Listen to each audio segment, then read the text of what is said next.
Sindhu Bhairavi today episode இங்கே சிவா கிட்ட வந்து டவுலை கொடுத்துட்டு குளிக்க சொல்லிட்டு போயிடுவாங்க. சிவா என்னடா நடந்துட்டு இருக்கு, நீ என்ன குட்டி போட்ட பாம்பாட்டு அவகிட்ட இப்படி அடங்கி போயிருக்கன்றாங்க. அம்மா நானே ரொம்ப கோவமா இருக்கமான்றாங்க. அவளை இப்படியெல்லாம் விட்டு வச்சா சரிப்பட்டு வராது, நீ அவளுக்கு அடங்கி போகாதது சிவா ஒரு நாளும்ன்றாங்க.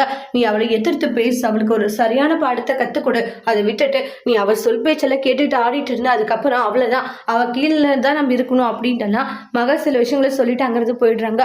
அப்புறம் ரொம்பவே ஃபீல் பண்ணிக்கிட்டு இருக்காங்க. அப்போ வந்து கால் பண்றாங்க. ஸ்னேகா சொல்லு ஸ்னேகான்றாங்க. இங்க பாரு சிவா, அந்த பட்டிக்காட்டு சிந்து எப்படியெல்லாம் பண்ணிக்கிட்டு இருக்கா, நீ இப்படியெல்லாம் இருக்கும்போது எனக்கே கஷ்டமா இருக்குன்றாங்க. அவளை சும்மா எடுக்கூடாது, எப்போ பார்த்தாலே போராட்டம்னு சொல்லிட்டு அதுல ஒன்று இறங்கிடுறா.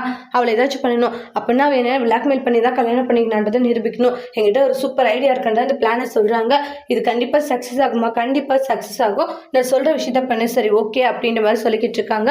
சிவா இருந்துட்டு கண்டிப்பா நான் அவளை சும்மா விட மாட்டேன், அவளுக்கு இருக்கு அப்படின்ற மாதிரி சிவா ரொம்ப கோவமா இருக்காங்க. அதுக்கப்புறம் சாப்பாடெல்லாம் ரெடி பண்ணிட்டு அத்தை சாப்பிட ரெடி ஆயிடுச்சு, சரிம்மா போயிட்டு சிவா கூட்டிட்டு வாண்டாங்க. சரி ஓகே அத்தன்றாங்க. அதுக்கப்புறம் டாக்டர் சாப்பாடு பண்ணியிருக்கோம் வா சாப்பிடுன்றாங்க. ஏய் ஒழுங்கா வெளியே போயிட்டு ஏதாச்சும் சொல்லிட போறேன்றாங்க. டாக்டர் சாப்பாடு ரெடி ஆயிடுச்சு, பெரியவங்க கூட்டிட்டு வர சொன்னாங்க, ஒழுங்கா வெளியே போறியே இல்லையா, உன்னால தாண்டி என் நிம்மதி சந்தோஷம் போச்சு, இப்பயும் தேவையில்லாத பிரச்சனை பண்ணிக்கிட்டு இருக்க, ஒழுங்கா போ அப்படின்னு சொல்லிட்டு சிந்துவை பிடிச்சி வெளியே தள்ளிடுறாங்க. மகா அவங்களுடைய தம்பி பொண்ணெல்லாம் பார்த்து சந்தோஷமா இருக்காங்க.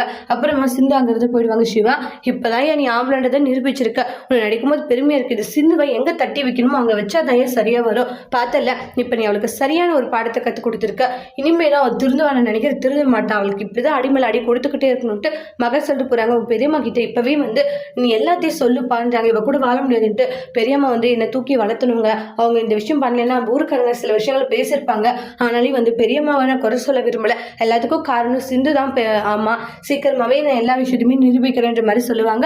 அங்க இருந்து மகா கிளம்பிடுவாங்க. உடனே பார்த்தீங்கன்னா சிவா பயங்கர கன்ஃபியூஷன்ல இருந்துகிட்டு இருக்காங்க.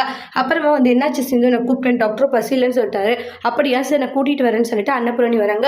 நினச்சிட்டு நான் டாக்டருக்காக ஒவ்வொன்றுமே பார்த்து பார்த்து பண்ணேன், யாரா அது இதுன்னு பண்ணேன், கண்டிப்பா பெரியம்மா கூப்பிட்டா வரமாட்டாங்கன்னு சொல்ல மாட்டாரு, கண்டிப்பா வருவாருன்றாங்க. ஹே சிந்து அங்க பாரு வந்துட்டாங்க, ஆமா இல்லைன்னு சந்தோஷப்படுறாங்க. அப்புறமா சிவா வந்துட்டாமா, நீ எல்லாமே பரிமாறுன்னு சொல்லிட்டு எல்லாமே பரிமாறுறாங்க. சிவா உனக்காக சிந்து ஒவ்வொன்றுத்தையும் பார்த்து பார்த்து பண்ணியிருக்கான்றாங்க, எப்படி இருக்குன்னு சொல்லணுன்னே ஊன் தலையாட்டுறாங்க. அப்போ வந்து ரொம்ப சந்தோஷப்படுறாங்க. ஆறுமுகம் பைரவியுமே வராங்க. பைரவி உட்காந்து சாப்பிட்டு நான் சிந்து கூட அப்புறம் சாப்பிட்றேன்றாங்க.